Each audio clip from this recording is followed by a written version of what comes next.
ನನಗೆ ನೋಡಿ, ರಾಜ್ಯಪಾಲರ ವಿವೇಚನಾಧಿಕಾರ ಅವ್ರು ಚಲಾಯಿಸ್ತಾರೆ. ನಾನು ರಾಜಭವನದ ವಕ್ತಾರ ಅಲ್ಲ. ಅವರು ರಾಜ್ಯಪಾಲರು ಪ್ರೈಮಾಫೆಸಿ ಆಧರಿಸಿ, ದಾಖಲೆಗಳನ್ನು ಆಧರಿಸಿ ನಿರ್ಣಯ ತೆಗೆದುಕೊಳ್ಳೋದಕ್ಕೆ ಅವ್ರು ಸ್ವತಂತ್ರ ಇದ್ದಾರೆ. ಅವ್ರು ಸ್ವತಂತ್ರ. ಹಾಗಂತ ನಾನು ದಬಾವಣೆ ಮಾಡೋ ಅಧಿಕಾರ ನನಗಿಲ್ಲ ರಾಜ್ಯಪಾಲರ ಮೇಲೆ. ಸರ್ಕಾರ ಅಥವಾ ಯಾರು ದೂರುದಾರರಿದ್ದಾರೆ, they can go to convince.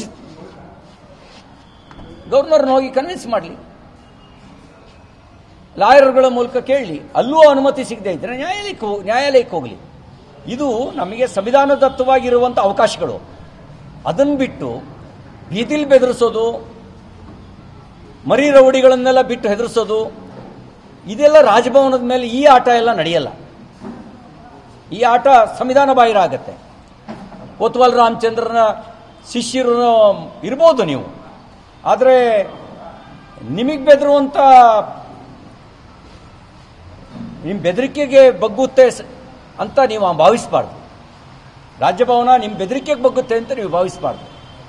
Zameer Ahmed ಅವ್ರ ಹೇಳಿಕೆ ನೀವು ಗಮನಿಸಿದ್ರಾ? ಜಮೀರ್ ಅಹಮದ್ ಹೇಳಿಕೆ ಒಂಥರ ಮುಂಬೈನ ಹಾಜಿ ಮಸ್ತಾನ್ ಹೇಳಿಕೆ ಥರನೇ ಇತ್ತು. ಡಿ ಕೆ ಶಿವಕುಮಾರ್ ಅವ್ರ ಹೇಳಿಕೆ ಕೊತ್ವಾಲ್ ರಾಮಚಂದ್ರರ ಬೆದರಿಕೆ ಥರನೇ ಇತ್ತು.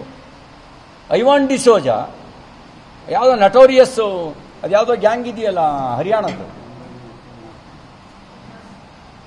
ಈ ಅಂಬಾನಿಗೆಲ್ಲ ಕೊಲೆ ಬೆದರಿಕೆ ಹಾಕಿದ್ನಲ್ಲಪ್ಪ, ಆ ಥರನೇ ಇತ್ತು ಅವರು.